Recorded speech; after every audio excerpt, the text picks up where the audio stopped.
Hello, my name's Kevin Delaney. I'm head PGA professional here at Thapen Boys Golf Club. First things first, look at housework. Please make sure that you subscribe to the channel. If you like what you see, feel free to give it a thumbs up and leave any comments that you like down below. Right, so today we are looking at the Ping i525 iron, and we're going to hit it against the Callaway Rogue ST there. All right.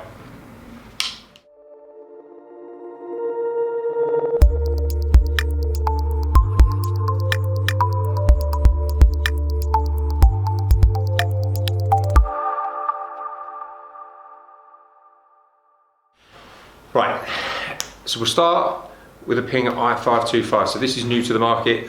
It replaces the i500. It's quite similar in design. We've got tungsten weights in the toe and the heel. Like I say, we are going to go back in a week or two and have a proper review of this, but this is how I see it now. Nice club, sits in the market more or less alongside like your TaylorMade P790s. It's pitched as a player's performance iron, so it's meant to give you a bit more distance. It's quite explosive off the face. It's got additional grooves on there to give you a little bit more backspin, but it is quite hot off the face, and we're going to pitch that up. And here we've got the Callaway Rogue ST, bring that in there for you. So this is the mass market golf club that Callaway do. That's how I'd see it. It appeals to a wider cross section of players.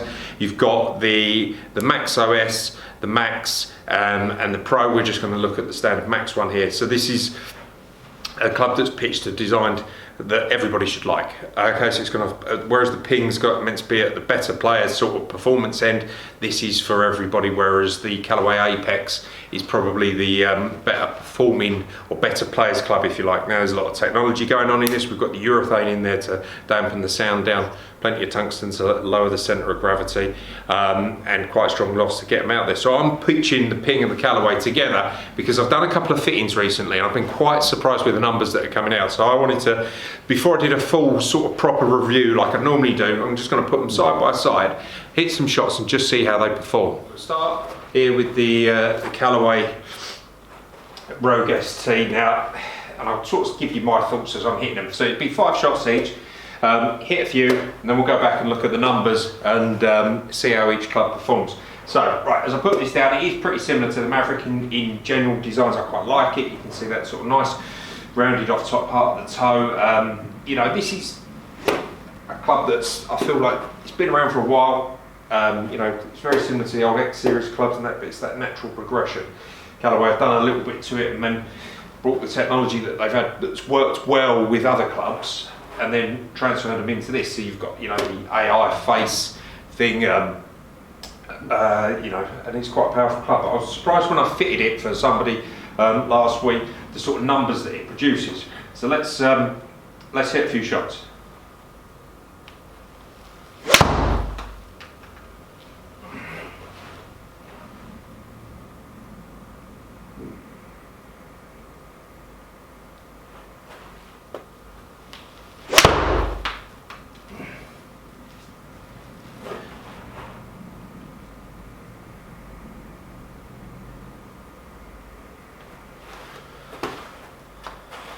Yes, this is just a normal sort of test. We're using the Pro Vs as we always do, just hit a few shots. It's very much a case of, you know, see where this club sort of sits. Now this is a mass market appeal type of club. Price wise, everything, you know, it's there to appeal to a majority of golfers.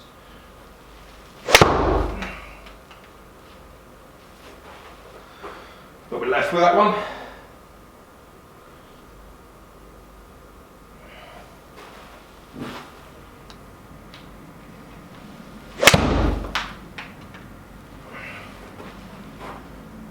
You know, it really does strike me. You can feel the ball coming quickly off the face. You can see the initial sort of look. We'll look at the numbers a little bit more, but distances seem, you know, quite good. Now, Callaway have always produced clubs that appeal to a lot of people. You know, this isn't one that you're necessarily going to see out on tour, I wouldn't have thought. But the Pro Series one's a much cleaner looking club. That, you know, that's their potential, but it's, you know, a tour player will probably be looking for a slightly more solid one-piece construction club that you can control the distance easier. Whereas where this is quite explosive off the face, it might be a little bit too quick for some to control.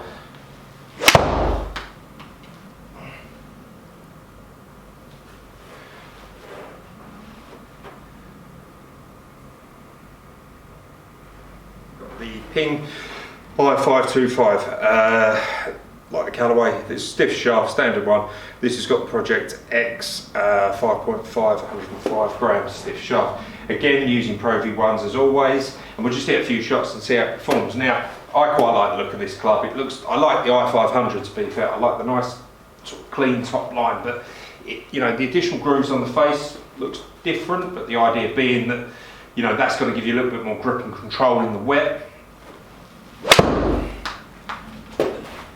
Again, like the Callaway, when you hit this one, you really do get the feeling, that it's quicker off the face. I use the i200s, and where that's one piece, it doesn't go as far. Like you get good distance control, but it's very much a different feeling. This is nice and explosive as you're hitting it. Now, I don't know that you're going to see loads of people out on tour using them, but what you will see, I think, is people using them as replacements in their long irons, and I know that they did that with the i500. I saw Tony Finau was using the Blueprint irons up to 4-iron, and then carrying a separate 4-iron that was an i500, because that, in terms of gapping in his bag, having the two 4-irons, this one go with the i500 going further, and I think that's what you're going to see, is that guys are going to be using that on tour as replacement long irons. And whether you can do a kind of blended set with either the Blueprints or something, that I'm not sure that will work, because they're very much a different sort of set of clubs. You can obviously, they come retro lofted or power spec if you wanted to alter the loss, and that might be an option to get them to a point where you could do a sort of combo type set.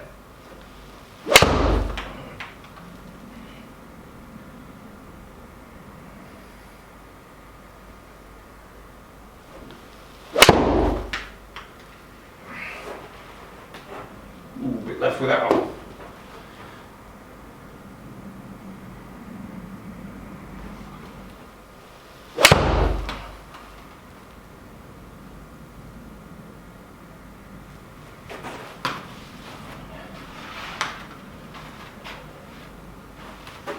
Right, so that's the last one with the Ping there. Let's have a little look at the numbers and see how they stack up.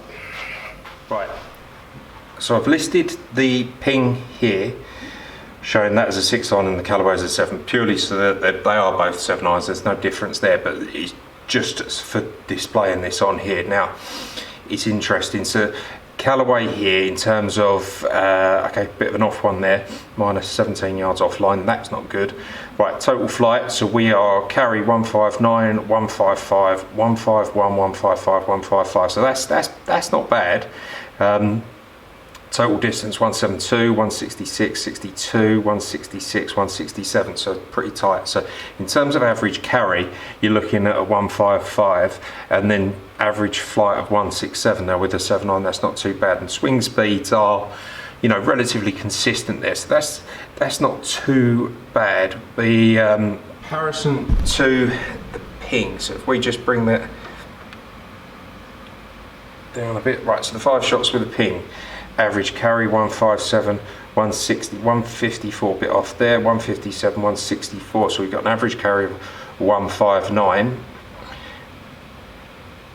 Total distance 171, 173, 166, 68, 77, so a total distance average of 171 there. So that's, yeah, I mean, you're looking at a 4-yard, the Ping going 4 yards further on carrying total distance, and actually the average club miles per hour is slower than that of the Ping, only by, the Ping being ever so slightly slower than the Callaway, only by a yard. So like on there, this being the smash factor score is higher with the Ping than it is with the Callaway. Now it might be that I just hit the ball better, but I didn't feel that. So I mean, like looking at the numbers there, to me, it definitely looks like the Ping is outperforming the Callaway. Right, so 2 clubs there, both new to the market. It's interesting. And to be fair, I thought from what I'd seen previously that the Callaway was going to outperform the Ping, but the Ping is definitely outperforming the Callaway in terms of distance there. We've got an extra 4 yards with the Ping than we have with the Callaway. So if distance matters to you, then that's the way to go. In terms of forgiveness, probably the Callaway maybe be slightly more forgiving, but the ping, it's definitely easy to hit. It's not much as it's pitched at the sort of, if you like, better player. It doesn't feel like that. A couple of off shots and it seems to perform well. I've tried it over the last couple of days as well, and it seems to consistently perform well. The truth is, it's a real well test. You've got to take them on the course to really get a feel for how they're going to play and perform, and that's a bit tricky at the moment because everything's a bit wet and windy here. So that's why we're not outside, we're just in here hitting a few shots. But on that, I'd say the ping's the way to go. Definitely a really, really nice club, and I'm surprised there. The additional distance that you seem to get in comparison to what I'd normally expect a 7-iron, certainly in my set, is definite gains there. If you're looking for a club that's going to go further, one of these two may be the way to go. And definitely the ping seems to be going. So, get yourself down to your local PGA Pro, try something out, get fitted and try them out and see how they perform. Guys, I hope you enjoyed the video. Please feel free to subscribe to the channel. As I said earlier, give the video the thumbs up because that really does help me out. And feel free to leave any comments down below as well.